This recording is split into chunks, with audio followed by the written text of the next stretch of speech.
O, sino nakakala? O, hello mga kumare. Magluluto kami ngayon ng... O, sino nakakalala ito? Ito ay bikuyo. Bakuyo. Ay, hindi ba? Bikuyo ah? Bayuko. Ito ay bayuko. Malalaking snail ako tawagin.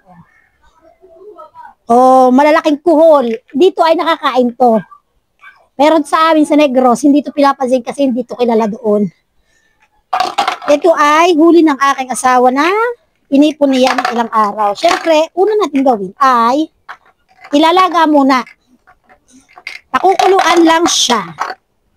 O, paano to tanggalin? Hindi ko alam. Ayan. So, magtanggal. Hindi ko tanggal. Ayan. Yan lang yan, pero madami yan mamaya pag naluto.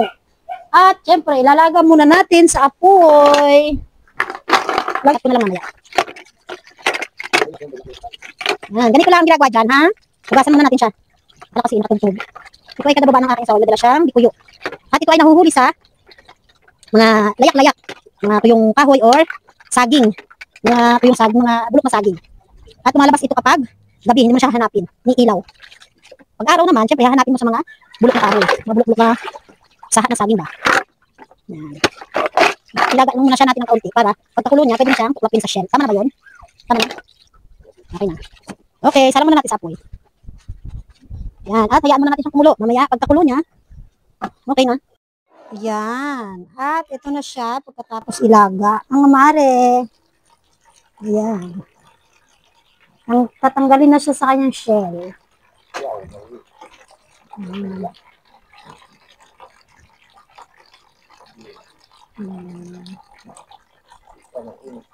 Dapat dito mo siya tanggalin. Kasi mainit din masyado. Ito yung itlog. Ganito yung itlog niya. Hindi siya masyadong liwanag. Yan. Ang inaalis dyan.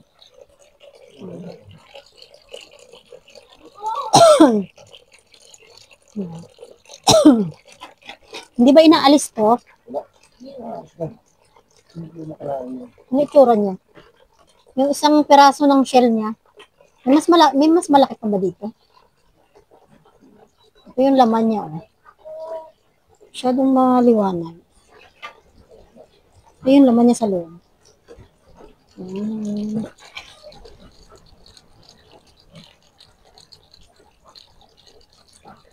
Tinatanggalan. Nililinis na siya. Ganyan pag naglilinis. Inaalis talaga yung mga bito-bito ka ba? May bito ka ba yan sa loob? Di ba meron yung parang ano sa loob? Yung parang itsurang bulati. Yan ba yun? Parang bituka niya. Ganyan siya.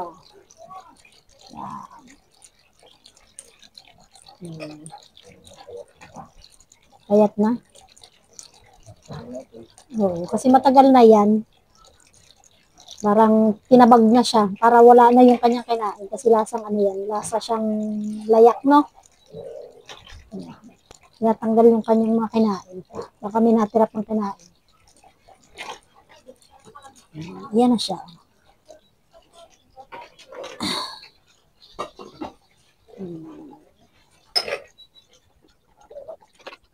Mamaya lang ulit. Balik na lang kayo ulit. Mamaya pagtapos na tanggalin sa shell. Yan yung itlog mo. Itlog mo. Yung maliit na malaki. Malaki din yung laman yung shell. Malaki din siya. Yan. At yan na nga kadami ang inabot niya. 14 peraso lang siya. Ganito lang siya kadami. Tatagtadin pa yan ng maliliit. Hihiwa-hiwain pa siya ng maliit para mas madaling iluto. Kasi medyo kukunat yan at sasangkot siya pa siya ng, sa suka at saka sa pawala ng lansa mamaya. Lalagyan pa siya ng dilaw, turmeric, para mawala yung kanyang lansa. Yan. At syempre, hihiwain na siya ng maliliit. Yan.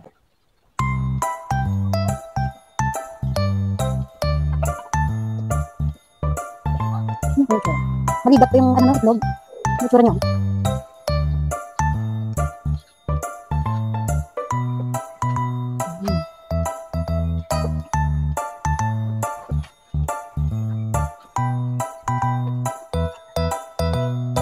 Yan. Tapos na siyang hiwain. Huwag na mo naman Idol, napakarami na yun. Pag naluto yan, ay marami ng kanin mauubos yan. Kaya marami ng alak na mauubos yan. Diba? Pagpampulutan. Yan, hintayin na lang natin. Lalamasin ko pala ito sa asin, no? Ha? Yan, lalamasin ko sa asin para maalis yung lansa niya. Saka hugasan ko siya ulit. Yan. At siya na nga, ilalamas mo sa asin para maalis yung kanyang, ano, parang laway-laway ba? Mga lagkit niya. At yun yung lansa para maalis na din. Ganyan ang pagluluto ng bayoko. Ha? Yan, tingnan mo, parang may laway siya. Tingnan ko lang. Lalagyan din ng suka. Para maalis talaga yung kanyang lapo. Suka pala ito ng niyog. Yan. Pag nagbaba kami ng niyog, iipon talaga namin yung sabaw niya at ilalagay dito. Pag mga ilang araw, nalagay din suka na siya. Umaasin na. Wala siyang chemical. Pure suka lang siya ng niyog. Yan. Ilagay sabaw na. Pinagpigaan. Napakalapot ng ano niya. Napakalapot ng kanyang sabaw. Pinagpigaan. At hugasan na ulit siya ng bago. Hugasan siya ng ilang beses para matagal ang kanyang lapot ng yung parang laway niya. Galansa. Hindi na siya masyadong malapot kasi napiga na siya sa suka at saka sa ano. Nilamas na siya sa suka at asin. Guys, ayan. At isasalang muna natin sa ating usok na kalan, sa mahiwagang kalan. Sangkot niya muna siya para matanggal ang kanyang. Then sa lalagyan ulit ng pampalasa na. Lalagyan pa siya ng suka at saka mga rika-rika. Yan. Dito lang natin mamaya. Yan. Sasangkot niya muna ng kaunti. Maghahanda na ng pagkata, sister. Yan. Yan. Iniipon namin ng sabaw niyan para mayroon kami suka at hindi nabibili ng suka may chemical, nabibili sa tindahan. Yan. Pero gumagamit pa rin naman kami ng mga nabibili suka sa tindahan kapag walang ganyan. Pero pag may ganyan, lalagyan na ng bawang. Purot-purot lang.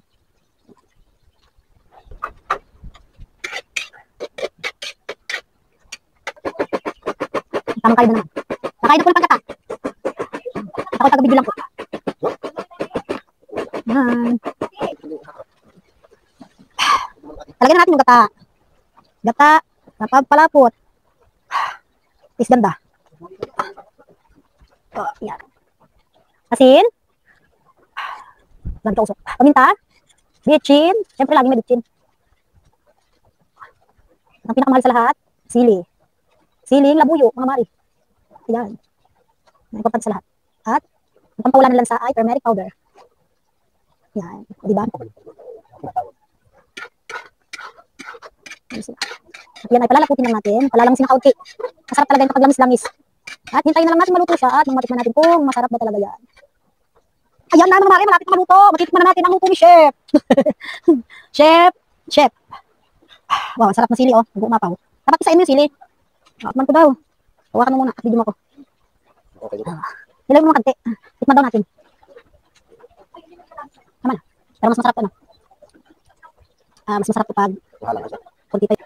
Wow, ayan. Luto na siya. Pwede na kahunin. Sarap niya sa bahaw. O, kakain na tayo. Ako muna kakain yan, ha? Handa na rin ang kanin ko sa kaldero. O, ito na siya. Mga kumare ko. Ayan na ang bayokong naluto na. O. Kita ba? At handa na siyang iulam sa aking kaning madami.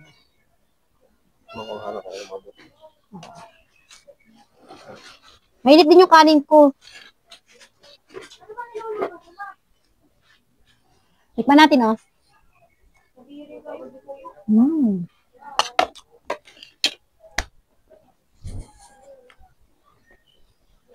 Ang lasa niya para siyang, ano, yung balunan ng manok. Mayroon siya. Masarap siya. Good siya pang ulam, pang prutan. Lalong masarap siya kapag may kanin. O, diba? Libre na naman ang ating ulam galing sa bundok. Mamaya. Nulunod ako. At yun lang po. Sa maghapong ito, that's all for today's video. Maraming salamat po. At sa lahat ng mga manonood, like and share po. Panoorin niyo po ng buong aking video. At yun lang po. Maraming salamat. Bye!